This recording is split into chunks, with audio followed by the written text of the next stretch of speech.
حضور علیہ السلام نے ایک دن صحابہ سے فرمایا تھا کہ تم ایک ہوتے ہو اور کئی ہزار کافر کو بھگا دیتے ہو، ایک وقت آئے گا کہ ایک کافر ہوگا اور 1000 مسلمان کو بھگا دے گا۔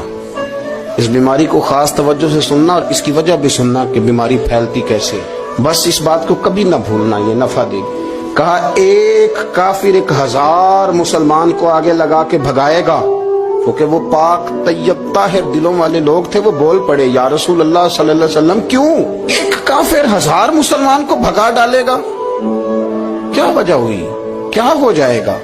2 جملے میرے نبی کریم نے، اور بات ختم کر دی 2 جملے۔ فرمایا تمہیں وہن ہو جائے گا، وہم نہیں وہن، واو ہا نون، تمہیں وہن ہو جائے گا۔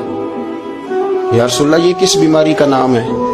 تو اللہ کے رسول علیہ السلام فرمانے لگے اس کا ترجمہ یہ ہے کہ تمہیں دنیا سے پیار ہو جائے گا اور تمہارا مرنے کو دل نہیں کرے گا۔ دنیا سے پیار کرو گے، موت کا لفظ آئے گی تمہیں کراہت آئے گی، کراہت، حالانکہ مرنا پکی بات ہے، لیکن تمہیں جب موت سے کراہت آنے لگے اور زندگی سے پیار ہو جائے پھر کافر تمہیں بھگائیں۔